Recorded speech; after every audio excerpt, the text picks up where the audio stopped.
and I went to a really great workshop in London for prospective parents of donor conceived children. And it was really great for me to meet other donor conceived people, but I could see how great it was for those prospective parents to see us talking about our experiences and also to connect with each other. And I know that that's what you're doing. And I think it's really fantastic that people are thinking about this before they go out and have children, connecting with other people and hearing their experiences and hearing the experiences of donor conceived children. From the Building Your Family community, this is the Building Your Family podcast. I am your host, Lisa Schumann, author, researcher, and reproductive medicine therapist. As the leading destination for support and education for people using reproductive medicine to grow their families, we cut through the noise to provide you with research-based information, effective and actionable strategies, and the support you need to empower you to get into the driver's seat of your life and build the family of your dreams. We look forward to seeing you inside. We're glad you're here.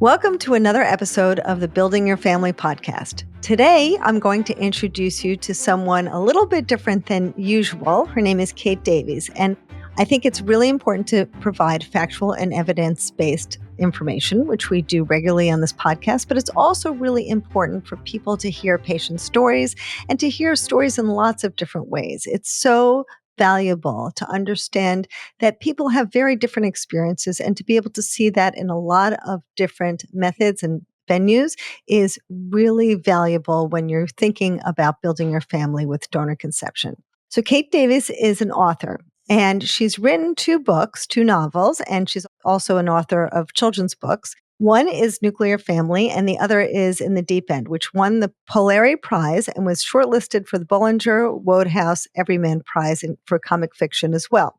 Now, I'm not as familiar with that second book, but Nuclear Family really caught my eye because I think it's so fascinating to hear this unfolding of someone learning about their donor conceived status and how they experience it.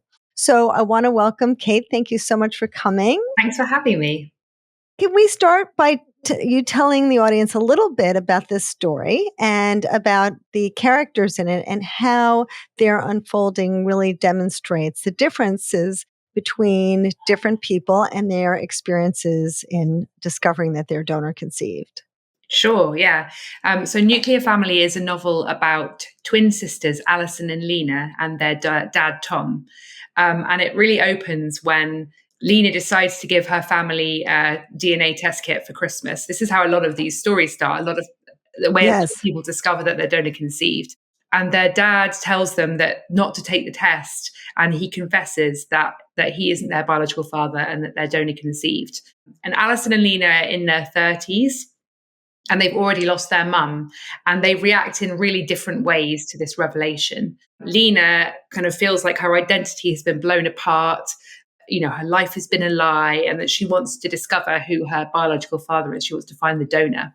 And she sets out on a quest through the novel to find the donor. Sort of on the way, she finds a half brother on Instagram, and that's kind of a plot. And Alison feels really different because she's gay and she's about to start a family with her wife using donor sperm. And so she feels that DNA doesn't matter, that nurture is what matters, not nature. And she doesn't want to know anything that Lena finds out, and it causes a rift between the siblings. And then it also follows their dad, Tom, who's the recipient parent, obviously, in this situation, and how he feels. He feels very threatened by the idea that Lena might find her biological father.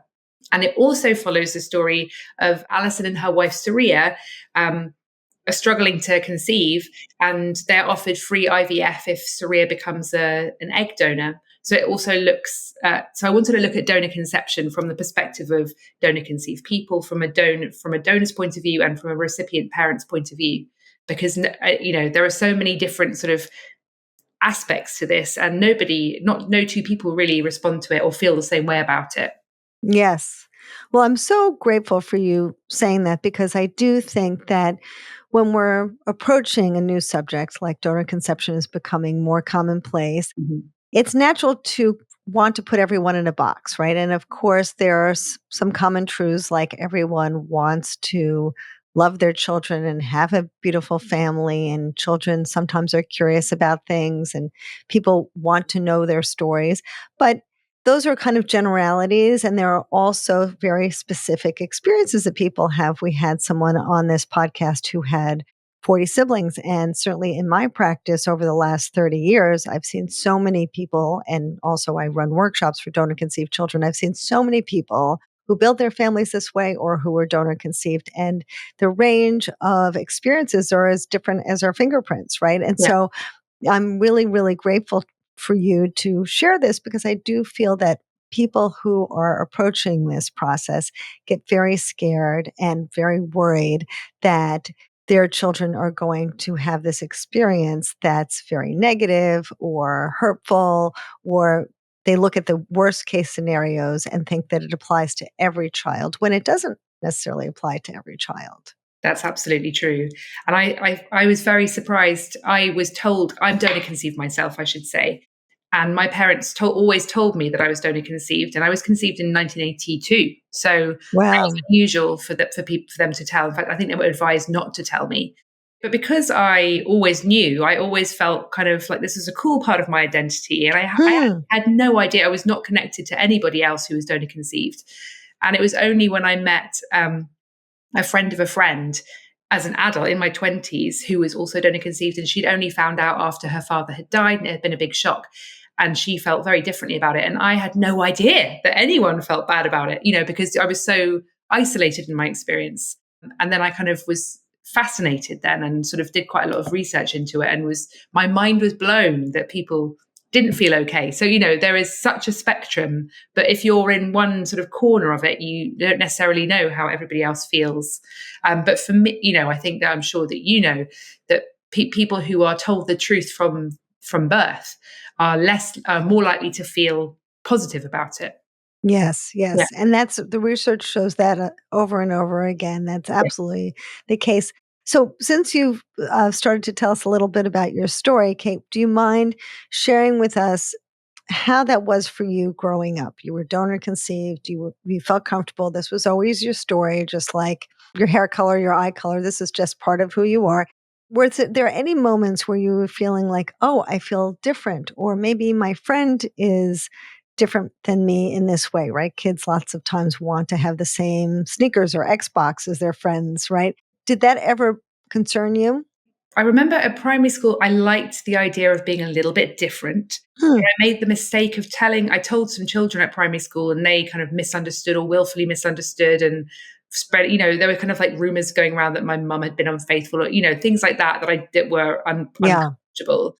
We just sort of didn't discuss it. I knew it, but I don't really know how. It wasn't, I think now we would recommend that people talk about it more, but it wasn't really a subject that we talked about. I just knew about it. And I remember doing a science project about like how you inherit eye color, and thinking, oh, perhaps my biological father has this color eyes, and thinking about it. But I think it was for me, it was a kind of self-preservation thing, that I never thought I'd find out who my biological father was. So I just I wasn't even that curious about it. I think because I thought it wasn't a possibility. It was honestly not a negative thing for me. It was, occasionally I'd have sort of fantasies about like, ooh, who might, perhaps my biological father is a celebrity, or all those, Mhm. quite common. Mhm. But yeah, no, it didn't bother me at all, actually. And then as you were growing up and you started to look into donor conception, I guess, over time in the news, there was more and more conversation about it. Did you start to think about, well, I wonder if I have a donor who's out there who might be able to connect with me, or maybe donor related siblings that I could connect with? Again, because I was born in 83, and in the UK, I think they actually destroyed records prior to a certain date. I can't remember what that date is now. Hmm. It was always like, there's no chance, there's no way you'll ever find out who it is. But then, DNA testing came around, and I started to think about this a little more. And after my interaction with that woman that I told you about, who had a very different experience of being donor conceived, I started thinking about it a little bit more. And it was really only when I was in my 30s and thinking about starting a family with my wife, and I was wondering how to go about to doing that. And I Hmm. was always absolutely fine with you. I was like, absolutely, I'll use a donor because I'm donor conceived and I feel fine about it. But the law is different now in the UK. All children have the right to find out identifying information about their donor at Yes. 18, and they find out the number of their siblings at 16. And I felt funny about that when the law changed, because I felt threatened by it, because I thought, oh, well, it's better for me not to know. It's better for me not to have the option. And then it doesn't open this can of worms, and it isn't threatening to my family. So I kind of had this sort of evolution of thought about it. And the friend that I mentioned, who had discovered that she was donor conceived as an adult, had decided it was very important for her and her wife to both be related to their child. And they were using her eggs and her wife's brother's sperm to create their child. And I found this really interesting. And part of the reason I wrote the novel Nuclear Family is because I wanted to work out what I thought about it. And my thought process really changed over the time that I wrote the novel.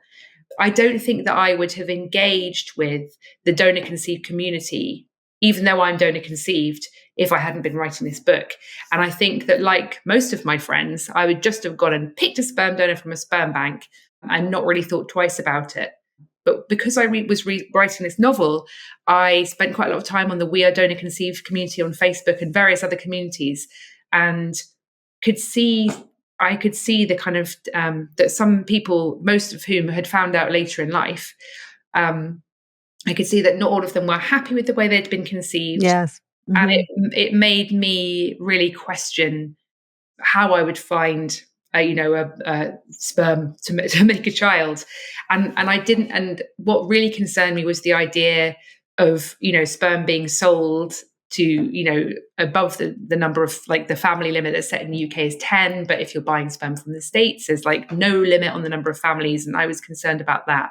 Sorry, I'm just kind of monologuing now, but I'll keep going. No. I really appreciate it, because, the truth is, even we have some groups in the States that say, well, we're going to do everything that we can to modify the number of siblings that we're going to have. And I say modify because they put a pencil around it. You can't make sure that you're going to follow somebody. And even, we know in that story, The Man with 1,000 Kids, even if any particular sperm bank tries to limit the number with that donor, they can still donate to their friends and their relatives and go to other sperm banks. And so that makes sense that you would have that, concern or thought.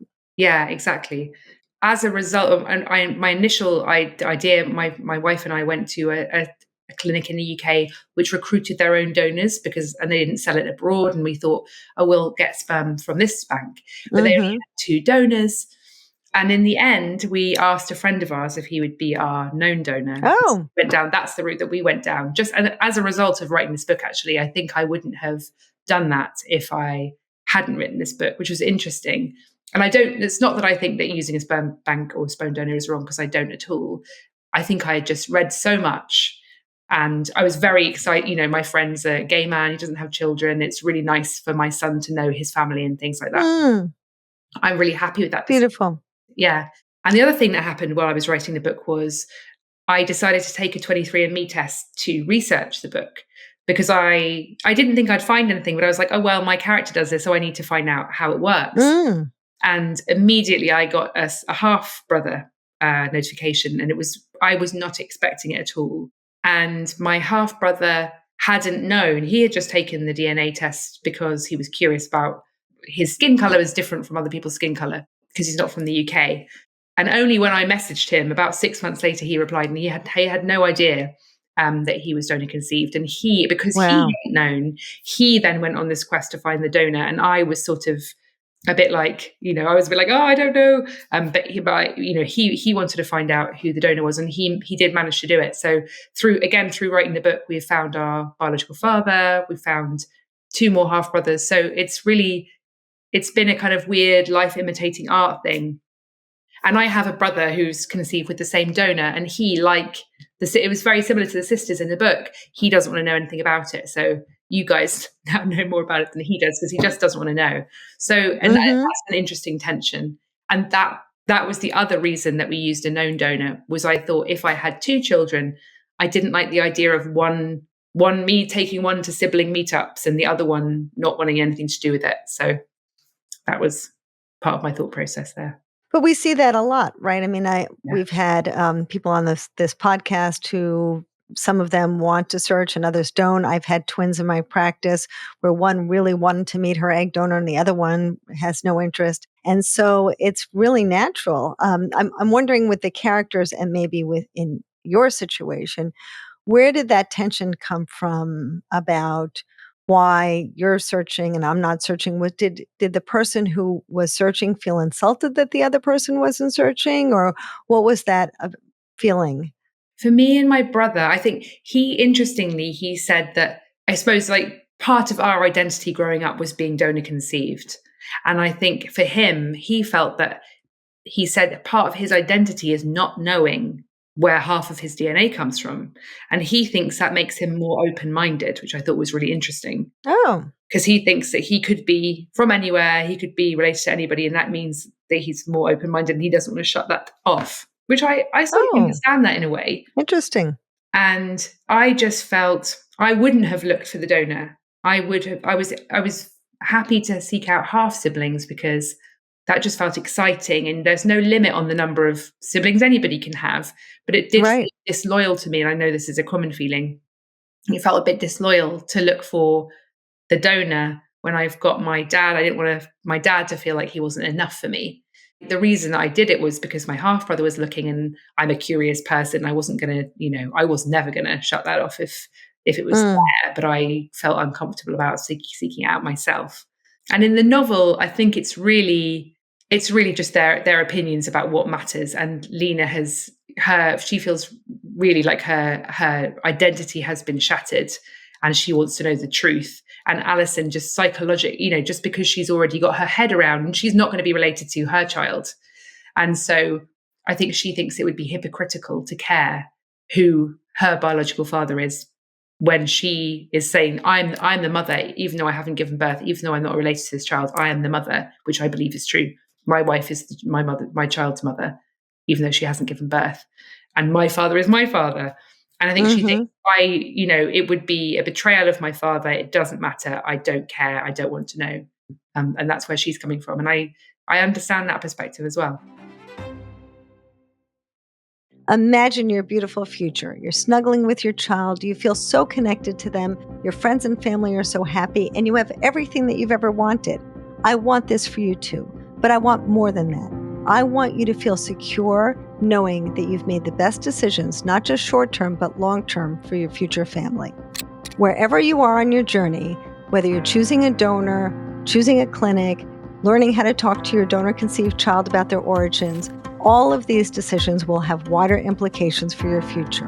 And I want you to have the right resources so you can feel empowered and confident at this very important time in your life. That's why I'm so excited to introduce you to Building Your Family. It's the only expert-guided platform designed for parents and parents-to-be using reproductive medicine. We provide unique strategies that you won't find anywhere else to make your path to parenthood smoother and more informed.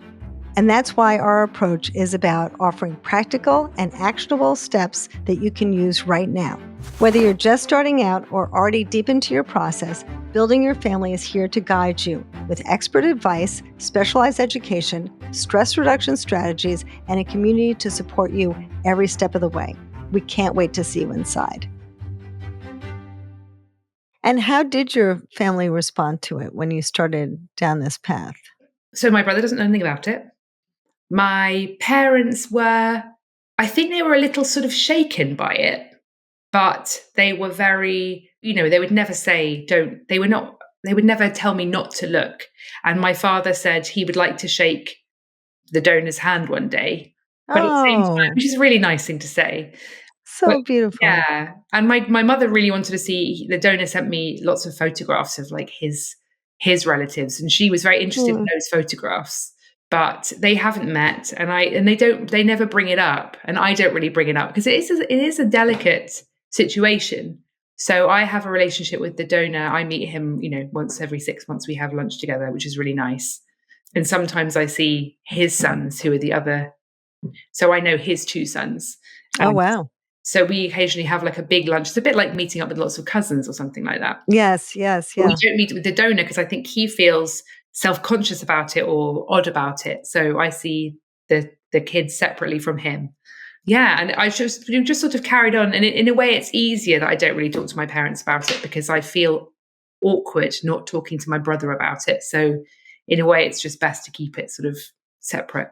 Mhm. Yeah, Yeah, it's very, I guess, respectful of your brother because he's not interested to do that. But I'm really impressed with your dad. I mean, I know. being a man who, used donor sperm so many years ago and was told not to tell your children and all of that, and for him to say, "I'd really like to shake the donor's hand," is so beautiful. Yeah, I know. I think he's an unusual character, and yeah, he's not at all threatened. I know I can understand why people might feel threatened by it, but he's not at all threatened by it. Wonderful. Yeah. And what was it like for you when you met your donor? It was very strange. I think actually the strangest thing was meeting my donor conceived half brother was very weird. It was like because I'd never met anybody else he was the first person I met. And it was like seeing my brother's face, but through a strange kind of kaleidoscope. And Hmm. it was almost like a feeling of like a first date. And I don't mean, I'm not saying there's nothing sexual, but that excitement of like when you're completely present and in the moment with another person, or like when you meet a friend who you Yes. have so much in common with, that exciting in the moment feeling. That was what it was like to meet my half brother. It was really exciting. And then meeting the donor wasn't really like that, but we had a lot to say to each other. And he's quite a shy man. And I've never met him before. And he's, a lot older than me and very different background from me, but we just had lots and we kind of it was really interesting. We've always had lunch in this one restaurant. That's where we always go. And I think because of our relationship, because we are related, we talk quite a lot of depth about our lives, or we quite share Hmm. quite a lot of personal information, which is really nice. So it's an odd relationship. It's not a father daughter relationship, but it's nice to have him in my life. I'm glad that I've met him. It's so interesting. It's almost as if, when you meet relatives that for the first time that maybe you haven't seen because they live in another country, whatever, you can automatically kind of go to a closer level of discussion. There's no like, you don't have to be superficial because all of a sudden you have this, we both know you have this connection. Yes. And you're looking for things you have in common. So do you feel like this? Is this part of your personality? Hmm. You sort of go to those places and want to find out those things about the other person, which you maybe wouldn't with people that you've just met. Interesting. And when you first reached out to him, was he open?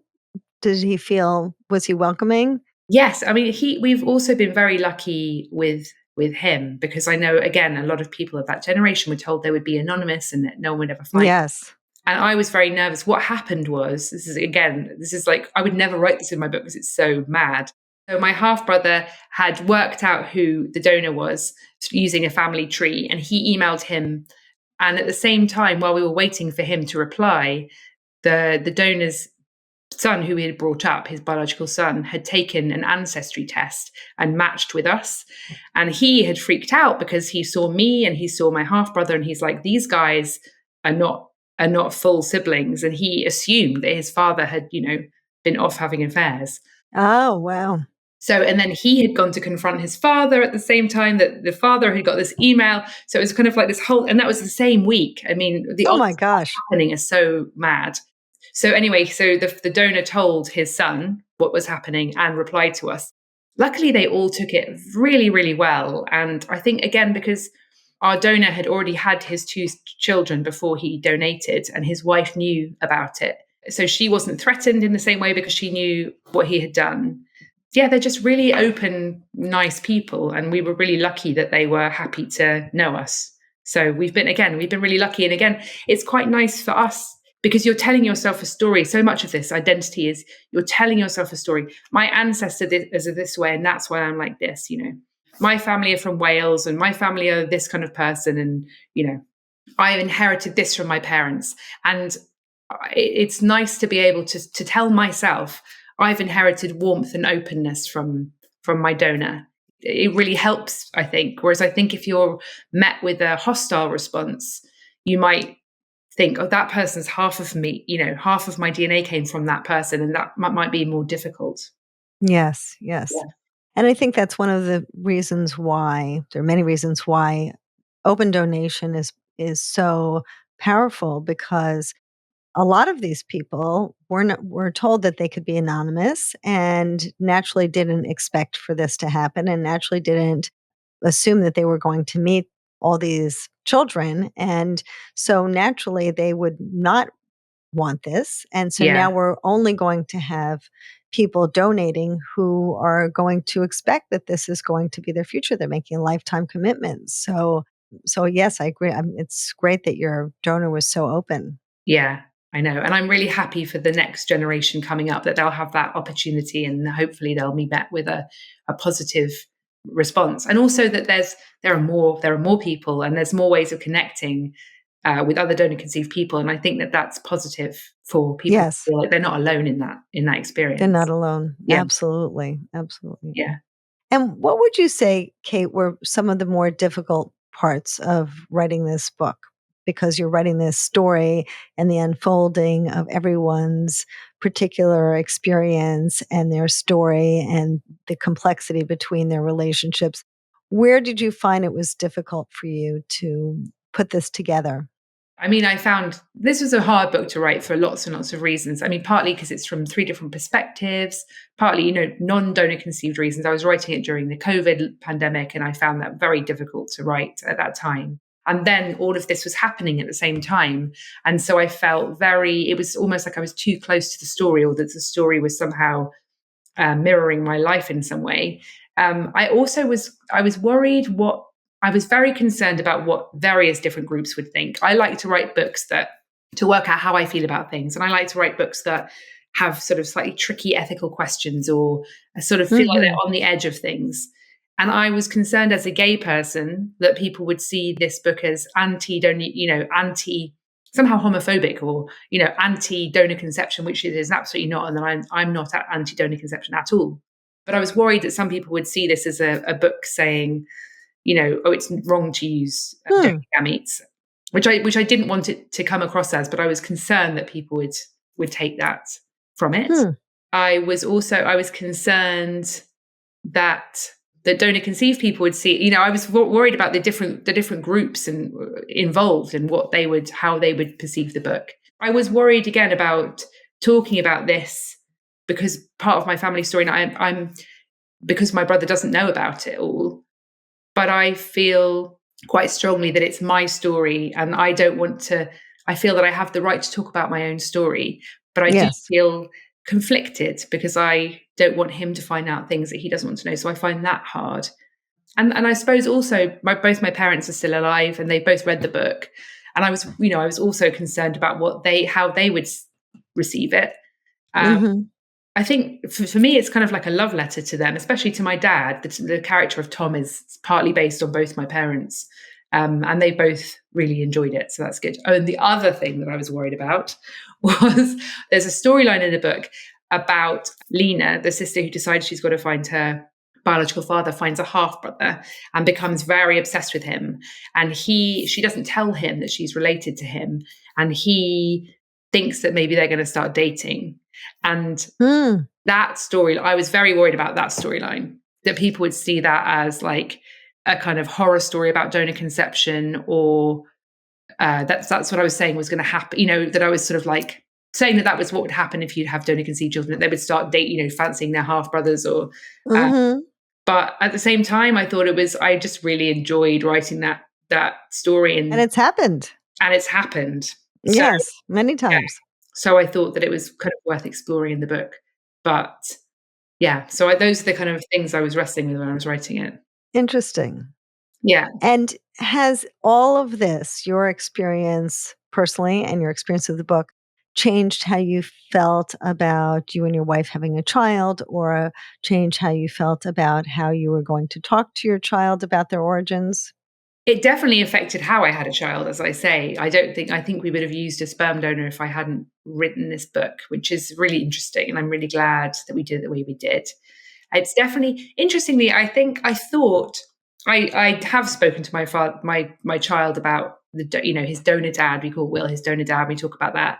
Yeah, I think I'm kind of more aware of the language. I think because of the research I've done for the book, I'm more aware of how I talk about it with him. Yeah, so I think that those are the things that have affected it definitely the most. And interestingly, the kind of another life imitating art thing is that I unfortunately had breast cancer a couple of years ago when my son was a year and Wow. a half. Yeah, I know, bad times. So I don't know if I can have another child myself.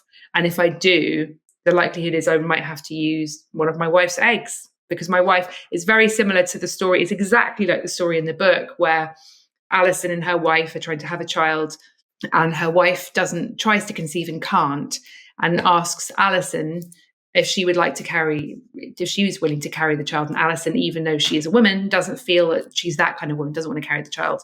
And so my wife and I are having that debate ourselves that was not on the table when I wrote that book. So it's really Mm, interesting how art imitates life. yeah. So interesting. And what about I mean, I would imagine also you and your wife had to negotiate these things, right? When the two of you got together, you probably had a very different, as you said, a very different perspective about a lot of these things than when you started to plan your family. How was that for the two of you? Because, ultimately, and I really feel this is important that, the couple is really the foundation of the family, right? You need to kind of be on the same page with your ideas about all of these things and really make sure that you're both really feeling comfortable with whatever plan you have. And so, how did you both make sure that you would be on the same page with all of these things? Yeah, it's really interesting. I remember when we first started talking about it, my wife thought that wanted anonymous donation because she felt threatened by the idea that there might be this other parent out there, which I understand. And then we had a kind of that was a long time ago, and then we had this sort of evolution of how it would be best for the child to know who their biological parents were. Yeah, I think that during the process of writing the book, I've been talking a lot about the issues and sharing a lot with her about different people's feelings about it. And so we kind of agreed, like you kind of go through a phase when we were like, oh, I wonder if there's anyone that we know that we could ask. When you put that out into the universe, strange things happen. And sometimes people come up to you and offer you their sperm and then say, actually, I thought about it, and no, they offer too soon and they haven't spoken to everybody, or things like that happen, which is interesting. But we're both really good friends with our friend who is our son's donor dad. And so we both felt really good about that. And actually what happened was we heard that he was open. A friend of ours told us that he'd heard on the grapevine that he was open to being asked. And that made it much easier to ask him, because Hmm. it's a very scary thing I don't think we actually did ask anybody that we didn't know was open to it, because it's a really big thing to ask somebody. And Yes. you know that it's a kind of welcome thing to ask. It's a sort of strange dance, isn't it? It's a bit like bigger than asking someone out. Yes. So you feel very vulnerable when you're asking somebody. And I can understand why people don't want to do that, and why it's Hmm. simpler and cleaner, Yes. initially at least, to use a sperm bank. But yeah, so we were both on the same page about that, and it's been really great. And again, that's an odd dance, how much is the known donor involved? How much is their family involved? And that's something that you have to think about beforehand, and also work out when the time comes in reality, because things aren't the way that you imagine that they'll be once you have a child. Hmm. So Yes. yeah, like when I was pregnant, I was like, oh, well, we'll all be parents. And then I gave birth, and the hormones were like, no, this is my child. And I felt very Yes. defensive and very, which I hadn't anticipated. Hmm. And so you can plan as much as you want, but you don't really know until the time comes how you'll actually feel. So Yeah. yeah, it's interesting. Yeah. Well, I spend a lot of time talking to couples about these open relationships because I've seen so many sadly go south when, maybe something like, as you're saying, happens. And then the couple says to their friend, well, we don't really want you in in our life anymore. And this person is hoping to be kind of an uncle because they don't want kids of their own, but they were really looking forward to it. And then it's heartbreaking and there's Yeah. lawsuits and problems. So it is so good to kind of think these things through. And there's so much to think through, right? Is this person going to be a dad, or are they going to be a donor? Are they going to feel like an uncle, or are they going to, be there for all the holidays? Are they coming to birthday parties, or be involved in decision making. There's so many things to think about. And, people often think, well, I really like this guy and he's great. And so it's going to be fine. But, 50% of all marriages in divorce. So why wouldn't there be a problem with a known donor? Right. And so Yeah. it is so hard for three people to get on the same page about all of these things, right? And it sounds like you guys have been able to work that out and that you and your wife were on the same page about what you wanted from your relationship with your donor.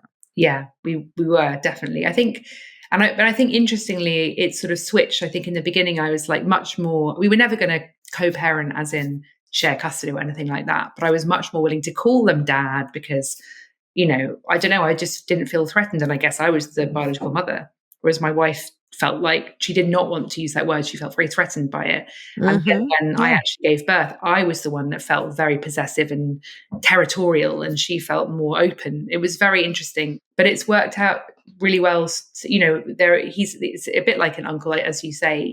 He and his husband are involved in Felix, my son's life, and their parents are involved. We see them sometimes at birthdays and things like that. So it's Nice. it's like an extended family feeling but there's no decision making, and that's worked really nicely for us. That's great. Yeah. That's wonderful. And it's so nice. I mean, I feel like, and not everyone agrees, but I do feel like the more people who love your kid, the better, right? You're in Yeah.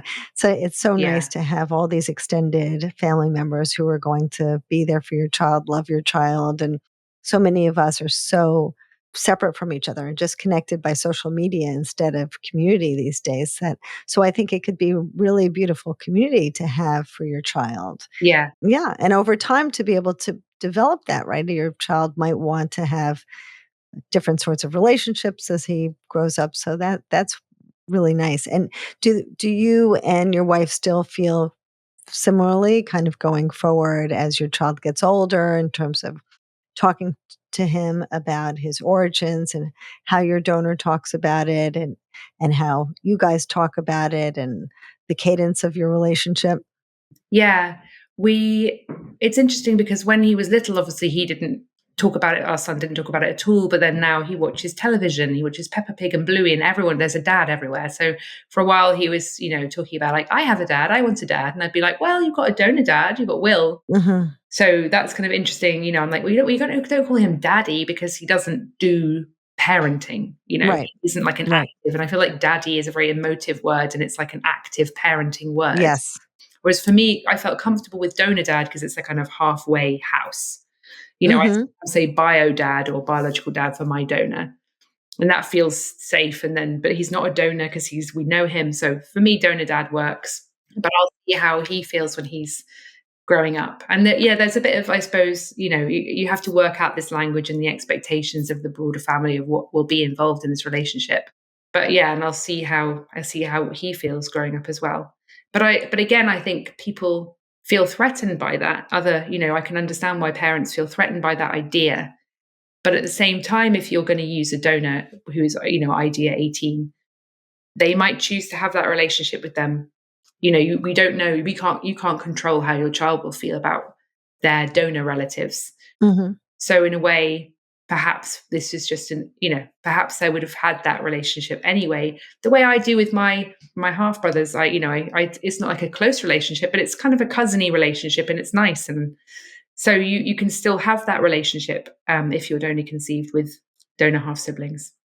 Yes. Yes. It's so nice the way the world is changing and how you've been able to identify all of these really important and salient ideas, Kate, both in your book and sharing so openly about your own story. I think it's great for people to see. So thank you so much for your contribution. Well, thank you very much. I'm glad. I was really wanted to write this book because it meant a lot to me, and it's a subject that I hadn't seen explored that much in fiction, especially from the point of views of people who'd experienced it. And I wanted to think about it, and I'm glad. I'm glad that it's resonated. Thank you. Yeah, it's wonderful. So before we wind down, I was wondering if there's anything else you feel, any other points that you feel either from your personal story or from the book that you feel would be good to share with our viewers. I suppose in the book, one of the things I was concerned about was like the financial aspect of donor conception. And I think one of Mhm. the things that I felt I mean, I don't know how I would feel actually if, because like my donor he wasn't paid to be a donor, and I think that helped me feel good about it. And I wonder how, and I know that people maybe feel differently if they know that they're like the donors have been paid. So I think that's a sort of an interesting aspect of donor conception, this layer of money around it, and how that affects the kind of the children who are the products of that transaction. But yeah, it's just an interesting area that I'm not particularly involved in it myself, but I quite like the idea again of like opting out of that. So I knew that like my friend is donating to me for altruistic reasons, and I wouldn't have to worry about whether the donor would have donated if he didn't need the money. That was a concern for me. And otherwise, it's just been really nice, again, as I say, as somebody who was not involved at all in any kind of donor conceived community, didn't know anybody, just, through having written this book, I've just been a little bit more connected. And I went to a really great workshop in London for prospective parents of donor conceived children. And it was really great for me to meet other donor conceived people, but I could see how great it was for those prospective parents to see us talking about our experiences and also to connect with each other.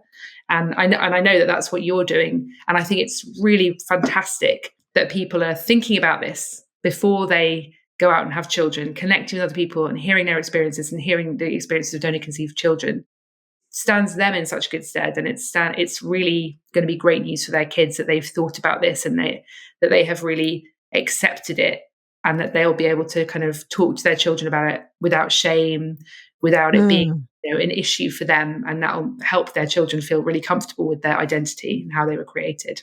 Yes, I agree 100%. It's so important to get it out into the world. And that's why, and to get this really good and helpful information to kind of cut through all the noise and all the gossip and all these horrible stories that we see. It's so important to get this good and helpful information out there. So thank you, Kate, for contributing to that. Thank you. And thank you so much for having me. I've really enjoyed it. Oh, it's my pleasure. So, Kate, where can people find you? I'm on Instagram at Katie Davis. I will spell that for you. That's KatyemDavies.